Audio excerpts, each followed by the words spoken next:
जय श्री कृष्ण। राधे राधे दोस्तों, आप सभी को कार्तिक मास की ढेर सारी शुभकामनाएं।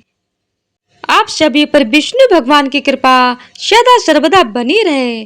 तो आज की वीडियो में आप लोग सुनेंगे कार्तिक मास महात्म्य की कथाएं। आपसे अनुरोध है कि कथा को पूरा अवश्य सुनिएगा ताकि आपको हमारे चैनल पर प्रतिदिन नियम से सुनने को मिलती रहे कार्तिक मास महात्म्य की कथाएं। कार्तिक मास महात्म्य कथा का 8वां अध्याय। जिसकी दया से सरस्वती भाव रही उपजाए।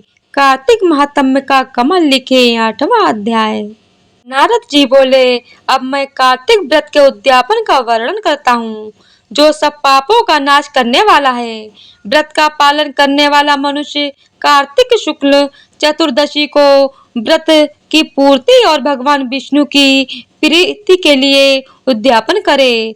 तुलसी के ऊपर एक सुंदर मंडप बनावे, उसे केले के खंभों से संयुक्त करके नाना प्रकार की धातुओं से उसकी विचित्र शोभा बढ़ावे।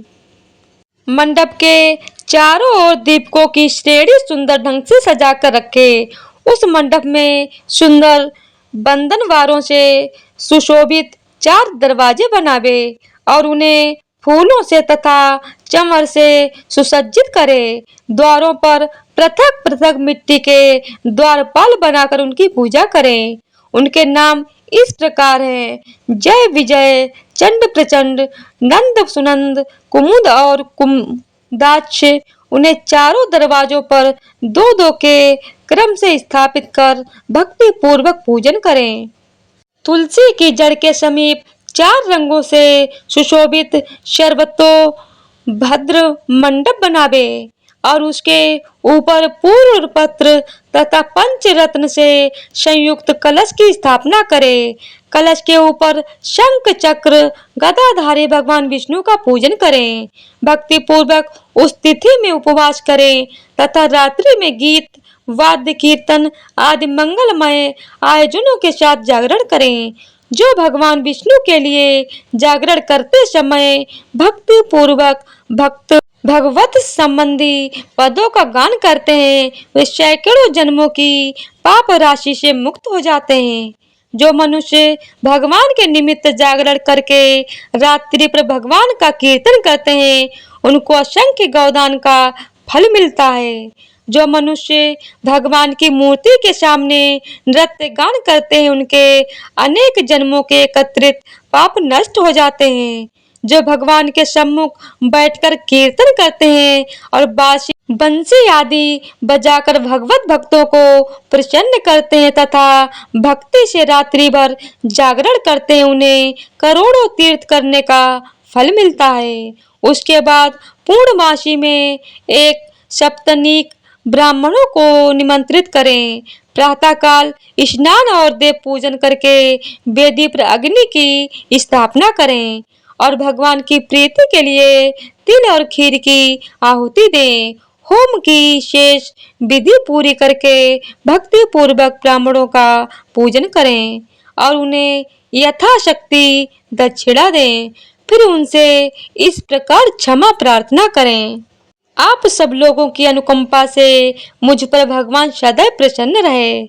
इस व्रत को करने से मेरे 7 जन्मों के किए हुए पाप नष्ट हो जाएं और मेरी संतान चिरंजीवी हो। इस पूजा के द्वारा मेरी सभी मनोकामनाएं पूर्ण हो। मेरी मृत्यु के पश्चात मुझे अतिशय दुर्लभ विष्णु लोक की प्राप्ति हो। पूजा की समस्त वस्तुओं के साथ गाय भी गुरु को दान में दें।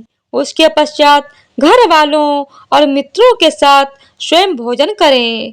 भगवान द्वादशी तिथि को शयन से उठें, त्रयोदशी को देवताओं से मिलें और चतुर्दशी को सबने उनका दर्शन एवं पूजन किया। इसलिए उस तिथि में भगवान की पूजा करनी चाहिए।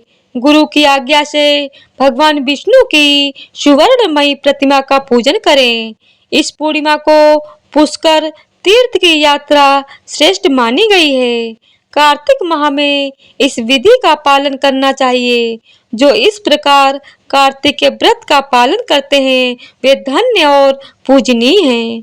उन्हें उत्तम फल की प्राप्ति होती है।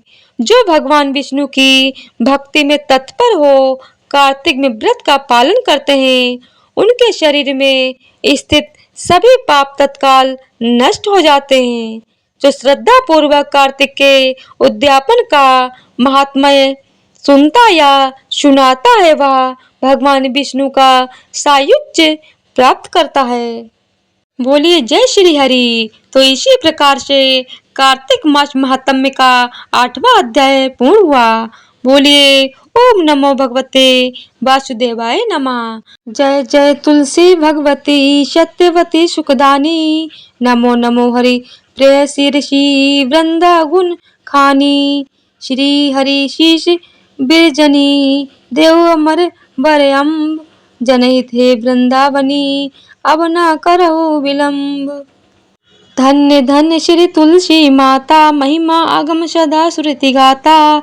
हरि के प्राणों से तुम प्यारी हरि है तू कीनो तप भारी। जब प्रसन्न है दर्शन दीनो तब कर जोरी विनय उसकीनो। हे भगवंत कंत मोह छोहु दीन जानी जन छाड़ौ छोहु। सुनी लक्ष्मी तुलसी की वाणी दीनो श्राप कद पर आनी। उस योग कबर मांगन हारी हो बिटप तुम जड़ तनुधारी। सुनी तुलसी ही श्रेपोते ठामा करहूँ बास त्यों नीचन धामा। दियो वचन हरि तब तत्काला सुनो सुमुखी जनि हो बिहाला। समय पाई व्यो रौ पाती तोरा बुझियो आस बचन सत मोरा। तब गोकुल मम गोप सुदामा तासु भई तुलसी तू वामा। कृष्ण रास लीला के माही राधे शक्यो प्रेम लखी की नाही। दियो श्राप तुलसी तत्काला नर लोकहि तुम जन्म हो वाला। योग यो गोप वा दानव राजा शंख चुंड नाम ऋषि ताजा। तुलसी भई तासु की नारी परम सती गुण रूप अगारी। अस द्वय कल्प बीत जब गयो कल्प तृतीय जन्म तब भयो।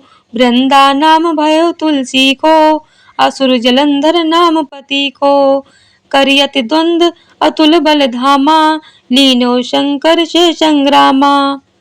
जब निज सैन्य सहित शिव हारे मरहि न तब हरि हरहि पुकारे। पतिव्रता वृंदा थी नारी को न सके पति तहि संगारी। तब जलंधर ही भेष बनाई वृंदा डग हरि पहुँचे जाई।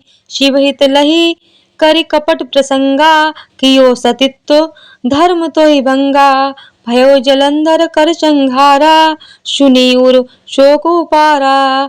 तही छड़ दियो कपट हरि टारी लखी वृंदा दुख गिरा उचारी। जलंधर जस हत्यो अभीता सोई रावंता हरि सीता। अस प्रस्तर सम हृदय तुम्हारा धर्म खंडी मम पतहि संगारा। यही कारण लई श्राप हमारा होवे तनु पाषाण तुम्हारा। सुनि हरि तुरत ही वचन उचारे दियो श्राप बिना विचारे। लखियो निज कर तूती पति को छलना चाहो जब पार्वती को। जड़ मत त्यों अस को जड़ रूपा जगमह तुलसी बिटप अनूपा। भग रूप हम शालिग ग्रामा नदी गढ़ की बीच ललामा। जो तुलसी दल हमहि चढ़ई सब सुख भोगी परम पद पई। बिनु तुलसी हरि जलत शरीरा अतिशय उठत शीश उर पीरा। जो तुलसी दल हरि शिर धारत सो सहस्त्र घट अमृत डारत। तुलसी हरि मन रंजनी हारी रोग दोष दुख भंजनी हारी। प्रेम सहित हरि भजन निरंतर तुलसी राधा में नाही अंतर। व्यंजन को छपनहु प्रकारा बिन तुलसी दल हरहि प्यारा। सकल तीर तुलसी तरु छाई लहत मुक्ति जन संशय नाही। कवि सुंदरिक हरि गुण गावत तुलसी निकट सहस गुण पावत। बसत निकट दुर्वासा धामा जो प्रयास ते पूर्व ललामा। पाठक करहि जो नित नर नारी होई सुख भाषहि त्रिपुरारी। तुलसी चालीसा पढ़ई तुलसी तरुग्रह धारी। दीप दान कर पुत्र फल पावई बंध्यौ नारी। सकल दुख दरिद्र हरि हार है परम प्रसन्न। आशीष धन जन लाड़ही ग्रह बसई पूर्ण अन्न। लाही अभिमत फल जगत मैं लाही पूर्ण सब काम। जय दल अर्पही तुलसी तह सहस बसई हरि राम। तुलसी महिमा नाम लख तुलसी सूत सुख राम। मानस चालीसा रचियो जग में तुलसीदास। बोलिए तुलसी महारानी की जय हो। ओम नमो भगवते वासुदेवाय नमः।